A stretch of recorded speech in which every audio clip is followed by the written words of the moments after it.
Hello అండి, welcome back to junky kitchen. ఇవాళ ఎన్నో ఆరోగ్య ప్రయోజనాలున్న రాజ్మా కర్రీని షేర్ చేయబోతున్నానండి. కనీసం వారంలో ఒక్కసారైనా మనం తినడానికి ప్రయత్నిద్దాము. ఎందుకంటే ఇందులో అన్ని రకాల ఆరోగ్య ప్రయోజనాలు మనకు వస్తాయి. హై ప్రోటీన్, హై ఫైబర్, ఒకటేంటండి ఓవరాల్ హెల్త్కి తోడ్పడుతుంది. లేట్ చేయకుండా రెసిపీలోకి వెళ్ళిపోదామా. నేను ఎర్ర రాజ్మా ఒక కప్పు తీసుకున్నానండి. ఇందులో మీకు తెల్లవి కూడా దొరుకుతాయి. నేనైతే ఇవి తీసుకున్నాను. ఇవి రాత్రంతా నానబెట్టానండి. ఇలా నానబెట్టడం వల్ల మనకి కుకింగ్ ప్రాసెస్ చాలా ఈజీగా సులభంగా అయిపోతుంది. ఇలా నానబెట్టిన రాజ్మాని కుక్కర్లోకి తీసుకొని ఒక 2 కప్పులు అంటే అవి మునిగేంత వరకు నీళ్ళు వేసుకొని ఒక 5 విజిల్స్ లేకపోతే 6-7 వచ్చేంత వరకు ఉడికించుకోవాలి. తర్వాత అందులోకి మనము ఒక ఉల్లిపాయ, 2 టమాటోస్, పచ్చిమిరపకాయలు తీసుకున్నానండి. అవన్నీ నేను బాగా చాప్ చేసుకొని పెట్టుకున్నాను. ఈ విధంగా చాప్ చేసుకున్న తర్వాత దానిలోకి మసాలా కోసము 3 లవంగాలు, 2 ఇలాయచీ, చిన్న దాల్చిన చెక్క ముక్క తీసుకొని దాన్ని కూడా పొడి చేసి పక్కన పెట్టుకున్నాను. 5 విజిల్స్కే నాకు ఉడికిపోయిందండి. చాలా మెత్తగా ఉడికిపోయి వీటిని పక్కన పెట్టుకుందాం. ఈలోపు ప్యాన్లోకి 3 టేబుల్ స్పూన్ల వరకు ఆయిల్ వేసుకొని అందులోకి 1 టీ స్పూన్ జీలకర్ర వేసి కమ్మటి సువాసన వచ్చేంత వరకు వేయించుకోవాలి. అలా వేయించుకున్న దాంట్లోకి మనము ఆనియన్, పచ్చిమిరపకాయలు చాప్ చేసుకుని వేసుకొని అవి కూడా పచ్చివాసన పోయేంత వరకు వేపుకోవాలి.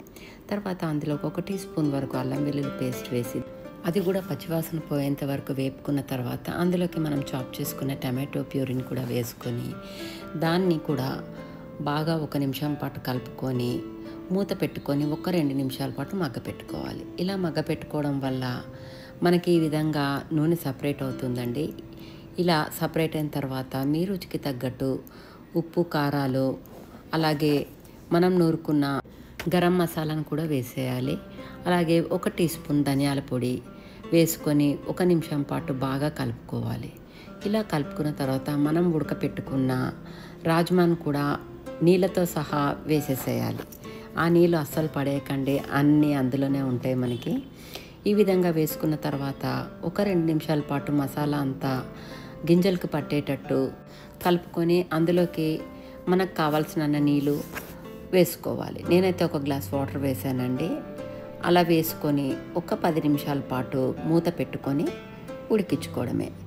మధ్య మధ్యలో ఒకసారి కలుపుతూ చూసుకోండి.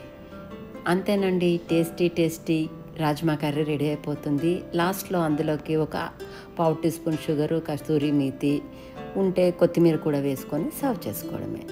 టేస్టీ రాజ్మా కర్రీ వేడి అన్నంలోకైనా, జీరా రైస్లోకైనా, రోటీలోకైనా చాలా టేస్టీగా ఉంటుంది.